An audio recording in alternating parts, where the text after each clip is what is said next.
Hai dan good morning leaders, hari ini hari Rabu, waktunya kita bicara lagi tentang salesmanship.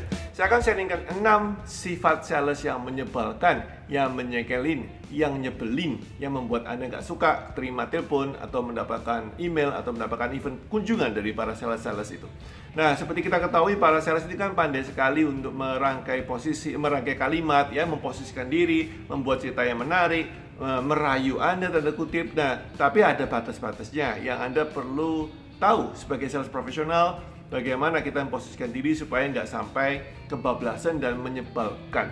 Ya, jadi apa yang saya sharingkan 6 sifat yang menyebalkan adalah rangkuman dari sekian lama saya membantu perusahaan mendevelop training mereka, sales training mereka atau mendevelop sales team mereka, yaitu dari mulai supervisor sampai manager, bahkan ada yang sales director.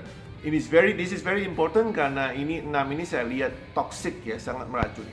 Mari kita mulai. Yang pertama yang saya bilang namanya time waster.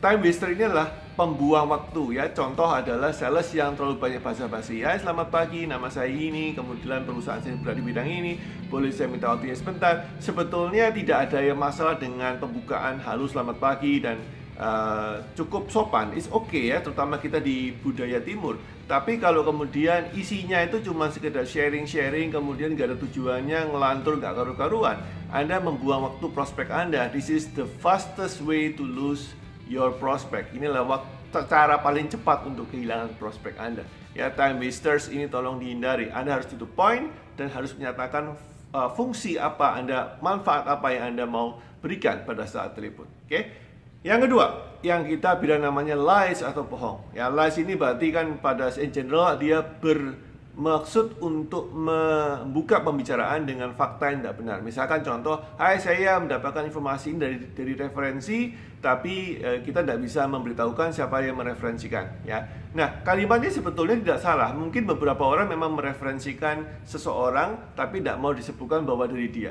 Tapi dengan mengungkapkan ini, maka muncul pertanyaan di benak prospek. Siapa yang mereferensikan saya? Kenapa Anda tidak mau bicara siapa yang mereferensikan saya? Dan ini membuat sebuah hubungannya menjadi tidak benar.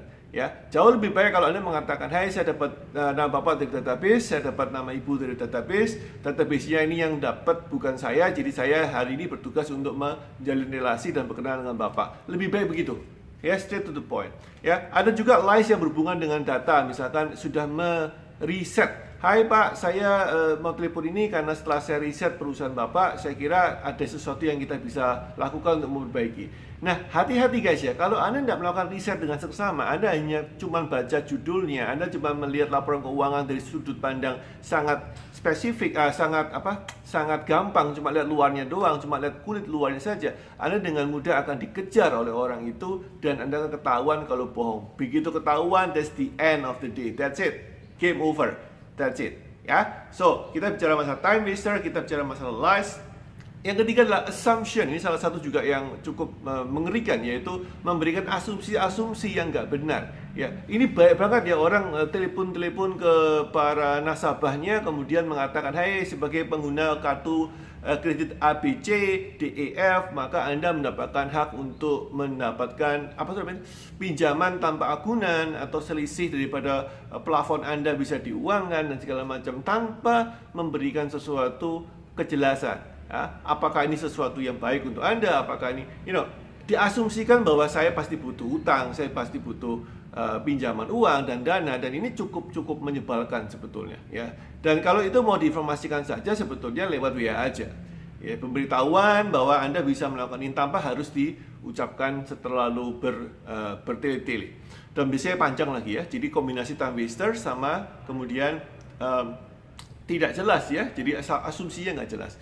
Asumsi lain juga adalah kalau yang menyeragamkan, misalkan kalau ibu rumah tangga udah pasti membutuhkan produk-produk ibu-ibu, kemudian kalau bapak-bapak pasti menggunakan produk yang bapak dan seterusnya. Dan ini juga hati-hati karena tidak semua ibu dan bapak ini sama, ya. Anda mesti clear apa yang Anda mau sampaikan dan bagaimana membuat Anda bisa paham apakah prospek Anda butuh yang Anda jual atau minimal dalam kondisi siap untuk mendengar informasi apa yang Anda jual atau tidak. So, time waster, lies, and assumption. Yang keempat adalah follow up, ya. Follow up ini sangat-sangat sering kita ini sebetulnya sudah masuk kategori bagus, ya. Jadi udah diizinkan untuk lebih berdekatan secara emosional. Oke, tolong kirim dong proposalnya, tolong kirim dong detailnya, nanti saya pelajari. Nah, pastikan Anda tidak sampai lupa atau miss ya, karena sales ini kan punya segudang telepon target atau target visit yang harus dipenuhi sehingga kadang-kadang miss. Pastikan Anda punya note, pastikan Anda taruh di gadget Anda untuk mendapatkan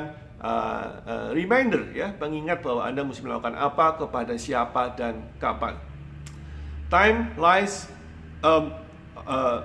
assumption, kemudian follow up, dan yang kelima ini yang buat saya, menurut saya paling nyebelin, yaitu namanya hoax ya. Hoax ini salah satu yang paling sering saya dapat ya. Misalkan ditelepon, hai selamat Anda mendapatkan menginap 3 hari 3 malam 2 malam 3 hari di Bali ya, di Sentosa Island, di mana bla bla bla ya. Apakah Anda mau mendapatkan informasi ini? Kemudian untuk mendapatkan free ini silakan Anda masuk ke website ini. I mean that's just hoax man, this is just bad.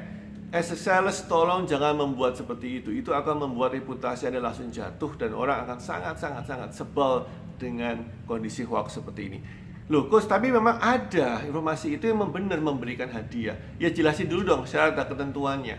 Pak, saya ada program hadiah, memang sih ini free tapi ada syarat ketentuannya. Apakah Bapak mau mendengarkan? Ibu mau mendengarkan syarat dan ketentuannya sebelum mengeksekusi hadiah ini. Kalau nggak cocok dengan syarat dan ketentuannya, nggak apa-apa Pak, jangan diambil hadiahnya.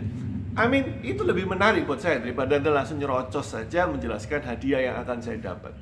Dan yang terakhir adalah yang bilang namanya false sense of urgency. Jadi orang tahu bahwa dalam sales kan ada namanya sense of urgency ya. Jadi orang membuat terburu-buru ya, terburu-buru misalkan nanti bulan depan harga naik, minggu depan harga naik, dan seterusnya. I mean that's still okay kalau Anda menggunakan teknik ini komunikasi. Tapi pastikan kalau orang itu ngerti dulu bahwa urgentnya ini benar-benar urgent, bukan urgent untuk Anda sebagai sales tapi urgent untuk dia. Apa contohnya? Misalkan contoh ya, Anda menjual katakanlah software ya, software, maka kita bilang Pak, itu nanti kalau nggak diganti softwarenya dalam waktu 3 bulan, yang ada sekarang itu akan obsolete, yang ada sekarang akan kehilangan masanya dan ada expiry date-nya.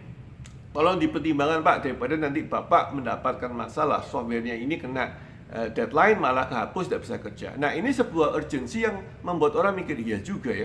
Waduh, thank you dikasih pengingat. So, you get my point. Tapi kalau urgency yang keliru gimana? Pak, tolong beli sekarang karena shift saya sudah mau habis, komisi saya belum keluar. Ya ini konyol banget ya.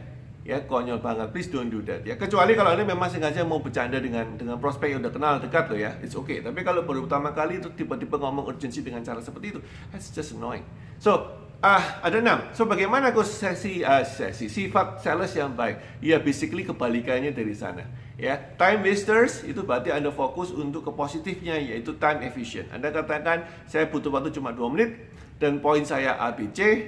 Jika Anda berminat berikutnya, baru saya akan ajukan untuk telepon lagi if you are okay with that. Jadi langsung to the point, saya butuh waktu sekian dan poinnya ini. Jika Anda ingin tahu lebih lanjut, baru saya akan telepon lagi sesuai dengan waktu dan tempat yang Anda izinkan. Ya, kemudian lies, ya of course jangan bohong. Kalau Anda memang belum tahu, Anda beritahu hari ini saya tujuannya mau kenalan dulu, saya belum kenal. Ya, saya udah cek websitenya, tapi saya baru tahu nama perusahaannya dan saya baru tahu ABC-nya saja. Ya, tentu Anda tidak bisa menggunakan ini sebagai excuse untuk Anda malas riset ya. Anda mesti bilang bahwa datanya tidak cukup karena memang datanya yang ada cuma segitu. Tapi kalau memang datanya banyak dan Anda memang tidak mau melakukan riset, ya mendingan jangan ngomong sekalian tentang riset. Oke? Lies. Assumption, don't assume. Sales yang keren itu tanya, ya. Sales yang keren itu menanyakan, bukan mengasumsikan, apalagi mendikte atau sotoy, sok tahu. Tanya dong, ya, tanya dengan baik, ya, tanya dengan benar, tanya dengan penuh perhatian untuk memecahkan masalah dari prospek. Ya. Kemudian follow up, yes, you have to follow up. Anda mesti tepati janji, Anda mesti sesuai dengan apa yang Anda katakan, it is very clear. Kemudian hoax, please don't do that ya. Saya sudah jelaskan tadi, Anda beritahu kalau memang ada sesuatu yang mengembirakan, berita bahagia, berita bagus, ya pastikan itu berita bagus, bukan berita jelek yang dibungkus dengan berita bagus, atau berita sales yang dibungkus dengan berita bagus. And of course yang terakhir urgency, please don't do that. Mari kita lihat. Dari sisi yang 6 pertama tadi, yang sifat sales yang buruk tadi, itu sebetulnya cuma satu lingkungan, satu atmosfer, yaitu atmosfer namanya ketakutan or fear. takut di reject, takut nggak di respect, takut nggak diterima, takut nggak dianggap, takut. Karena takut itulah maka muncul 6 sifat jelek tadi. Nah, sedangkan yang 6 sifat tadi yang lawannya, opposite-nya, kebalikannya, itu dilandaskan oleh perasaan memberi value dan curious. Jadi kalau yang jelek tadi itu landasannya adalah fear atau takut, sedangkan yang 6 yang bagus, yang kebalikannya adalah landasannya adalah memberi value dan penasaran. Jadi pastikan memiliki sifat atau mindset yang value, memberi value dan penasaran, tidak menggunakan konsep yang takut ya. Kalau Anda takut fear, maka pasti keluar 6 sifat jelek tadi. Kalau Anda menggunakan value dan ingin memberikan tambahan nilai tambah dan curious ya, penasaran ya sebetulnya apa yang bisa kita lakukan untuk prospek, maka akan muncul kebalikan dari 6 tadi, which is tipe sales yang asik. Semoga bermanfaat. Share juga kalau ini Anda anggap cukup baik untuk teman Anda, dan silakan save if you want to watch this later on. I'll see you tomorrow, my friend. Bye bye.